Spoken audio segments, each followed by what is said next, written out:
Olá, graça e paz do nosso Senhor a todos vocês. Hoje o programa Semear, contando aqui com dois pastores, o pastor Robson Terres. Tudo bem, pastor? Tudo bem, graça e paz. E também o pastor auxiliar, Paulo Sérgio da Silva Raposo. Tudo bem? Tudo bem, graça e paz.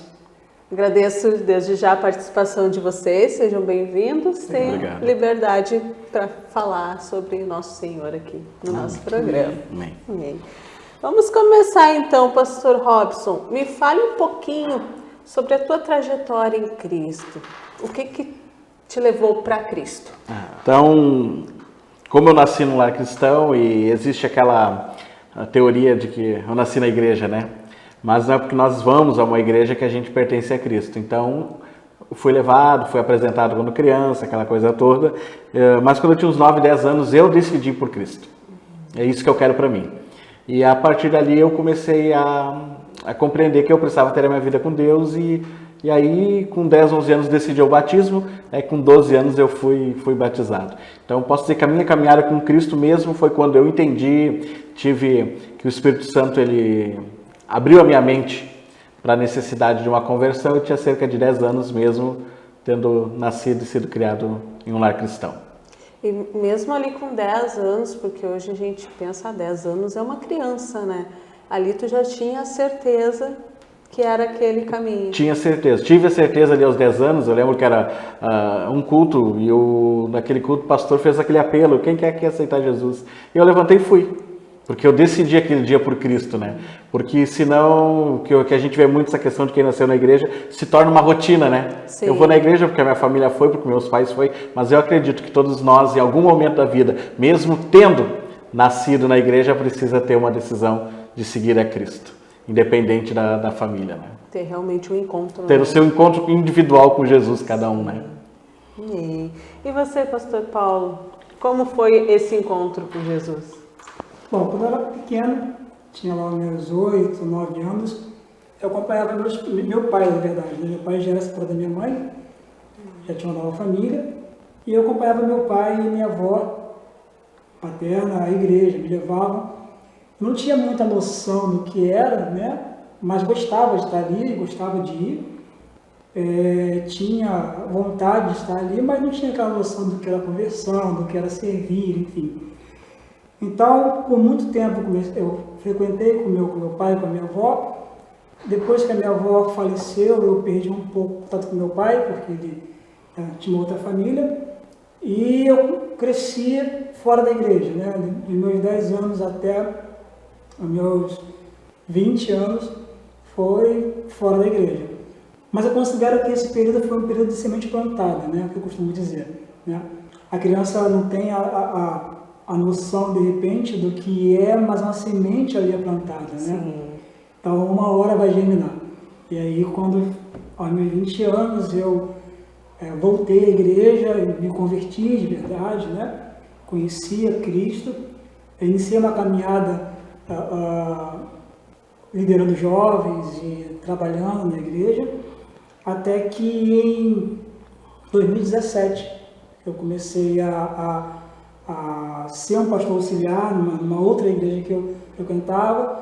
Lá eu cheguei a ser pastor presidente de uma congregação, né? Fiquei um bom tempo, até que vim para o Rio Grande do Sul, sou carioca, né? Carioca. Vim para o Rio Grande do Sul, aqui tivemos contato com o pastor Robson, um trabalho excelente que já havia iniciado aqui, houve identificação, né? E aqui eu e minha família resolvemos ficar aqui e servir aqui junto com o pastor Robson, nesse trabalho que já está fluindo muito bem, graças a Deus. Glória a Deus, para a honra e para a glória do nosso Senhor, né? Mas e como que Deus falou assim contigo: agora tu vai ser pastor? Como que tu recebeu esse chamado? Na verdade, meu pai ele era pastor, né? É pastor, na verdade. Mas eu nunca tinha atentado a isso, até que quando eu me converti, eu sentia no coração um desejo muito grande, como eu tenho até hoje, um amor pela igreja, né? Não só a igreja, o local físico, eu gosto de estar ali, eu gosto de ajudar, por entender um pouco de tecnologia, eu gosto de estar ajudando a igreja que eu pastoreei, eu ajudei a montar toda a parte técnica da igreja, passei noites e noites virando, enfim. mas percebi o gostar também de pessoas. E isso é um ponto principal do pastoreio, né? Você amar pessoas. E por gostar de pessoas, por cuidar de pessoas, eu sentia no coração que eu tinha esse chamado, mas assim, nada ainda confirmado. Até um dia que eu estava sentado na televisão, vendo alguns vídeos no YouTube, e eu vi uma mensagem de um pastor muito, assim, que eu admiro muito, e ele colocou algumas características de uma pessoa que tem um chamado pastoral. E tudo batia com aquilo que eu sentia naquela hora. E naquela hora eu tive uma experiência com Deus muito grande, e ali tive a confirmação de que realmente era para ser pastor. Meu Deus, Deus confirmou para ti. Isso às vezes as pessoas não querem aceitar, né? Mas tu aceitou já assim.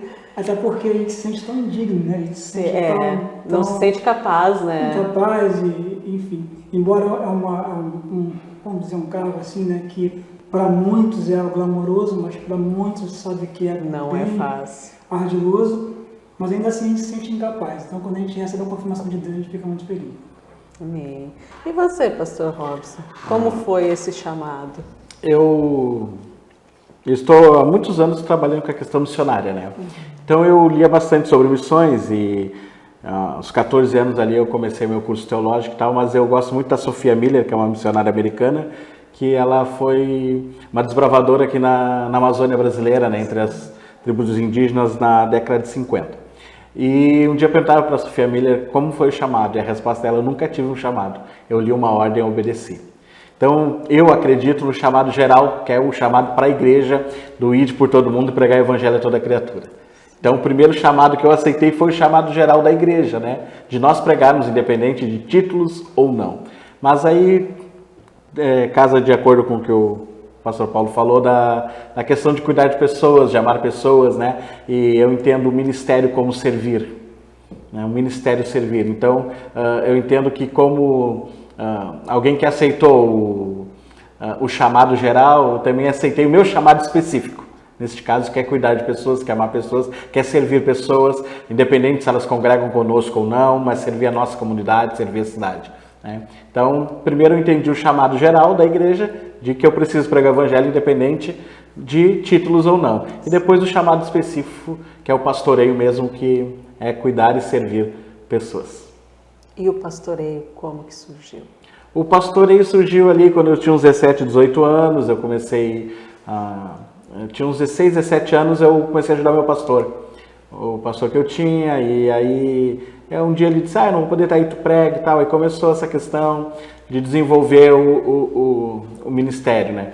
Mas a questão pastoral mesmo veio aos 18 anos, eu comecei bem cedo, com 18 anos eu já era pastor de uma igreja, e isso aí já se fazem 20 anos, né? Então foi algo que foi acontecendo, não sei te precisar o momento, que momento foi, não, mas foi um processo. Foi o processo na caminhada com Cristo ali, na caminhada ao lado do pastor também, né? A gente foi aprendendo, fui vendo como ele fazia, eu fui achando isso aí, eu acho que é o que eu tenho, o que eu quero para mim também. Então, quando eu tinha uns 17, 18 anos, eu decidi isso, é isso que eu quero, é servir pessoas, é cuidar de pessoas, é dar a vida por outras pessoas. Amém. E como que surgiu a Igreja Cristã em Montenegro? Nossa igreja ela está fazendo 3 anos agora, dia 1º de abril. Nós pertencíamos a uma outra denominação e naquela época, por algumas questões, nós decidimos, né, na época, eu e minha esposa, nos desligarmos dessa denominação. E por respeito aos irmãos que estavam conosco, nós fomos e visitamos eles dizendo que nós iríamos nos desligar, iríamos congregar em uma outra igreja. Só que essas pessoas decidiram vir conosco. Sim. E aí, então, nós saímos de onde nós estávamos e começamos a nos reunir na garagem. Tinha um irmão lá, sentadinho em umas cadeiras de praia, porque nós acreditávamos e ainda acreditamos num projeto de Deus, numa visão de Deus sobre o reino. E aonde nós estávamos não se encaixava mais com aquilo que nós achávamos que era o que nós queríamos para mim, né? Então, em 2019, nós procuramos a Vineyard, talvez já tenha escutado falar, e aí nós começamos um relacionamento com as igrejas Vineyards do Brasil, e aí a gente está nesse processo que a Vineyard chama de adoção.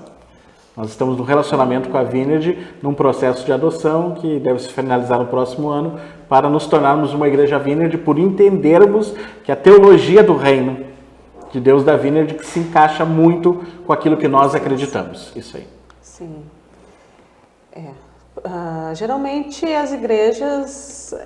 Mas é isso, né? A gente não trabalha para uma igreja, a gente trabalha para o povo, reino. Pelo reino. Então, às vezes, se fecham numa igreja só e não expande. A gente precisa expandir, né? E a questão de igreja também, a gente tem um pensamento, Camila, um pouco diferente na questão de igreja, né? Porque igrejas são pessoas. Sim. Então, se tu perguntar qual é a denominação de vocês, nós não somos denominacionais. Nós somos um grupo de pessoas que tem a mesma visão de reino e decidimos caminhar juntos, né? Então a gente não é denominacional, somos do reino, somos de Cristo, estamos aqui como igreja, não como instituição, como CNPJ, mas como igreja de Cristo para abençoar a nossa cidade, para servir a nossa comunidade, né? Pessoas que se reúnem para buscar o reino, a Deus, né? Isso, buscar a Deus. É isso aí. Então, quando a gente se denominou naquela época igreja cristã, porque não era uma denominação, era apenas a igreja. E igreja não é prédio, né? Nem CNPJ, a igreja são pessoas. Então, a nossa igreja não é denominacional, nós vivemos como... tentamos estar mais próximo e parecido com a igreja primitiva. Grupo de pessoas que seguiam a Cristo, que creem em milagres, que creem nas manifestações do Espírito Santo, que creem que ainda Jesus cura, que Jesus muda a vida das pessoas e a história das pessoas, né? Então, essa é a nossa igreja. Talvez Paulo tenha alguma coisa a falar, porque foi que ele se identificou quando chegou aqui. Sim, iria perguntar exatamente isso. O que levou vocês a estarem juntos?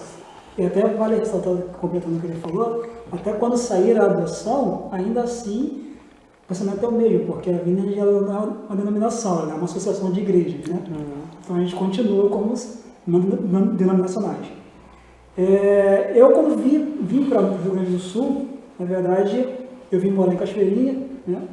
E ainda não conhecia o pastor Robson, não conhecia Montenegro, não conhecia nada aqui no Rio Grande do Sul. E eu costumo dizer que Deus ele não une pessoas, ele une propósitos, né? Sim. E isso é algo que eu levo comigo e a gente tem experimentado isso na igreja. E quando eu vim a Cachoeirinha, eu já frequentava a Vineyard lá no Rio de Janeiro. Então não conhecia Montenegro. E eu estava em Cachoeirinha e um pastor auxiliar, né, César Guilherme, estava vindo a Montenegro para a igreja do pastor Robson para pregar. E ele me convidou, cara, eu vou a 1 hora aí da sua casa. Eles estavam pregando na igreja, você quer ir lá? Eu falei, vou. Aí peguei meu carro e vim para Montenegro. E é aqui que eu descobri que a igreja vinha no Rio de Janeiro, que eu frequentava, estava buscando, adotando, né, uma igreja aqui em Montenegro. E pela questão de valores, pela questão da igreja de Montenegro reconhecer, né, essa questão de os valores do reino, os princípios do reino, né? Isso fez com que a gente ficasse aqui, eu e minha esposa, vamos sair de Cachoeirinha, vamos para Montenegro, e ali a gente vai servir, e assim tem sido, nós nos identificamos, né? Nós unimos propósitos, né? Eu com a vontade que eu tenho de servir, e a igreja por estar nesse processo, né, de já 3 anos caminhando, a Vineyard apoiando agora com a sua teologia, com a sua visão de reino, e isso fez com que a gente se fechasse ali e tocar o trabalho. Amém. Voltando já então no nosso segundo bloco com mais programa Semear.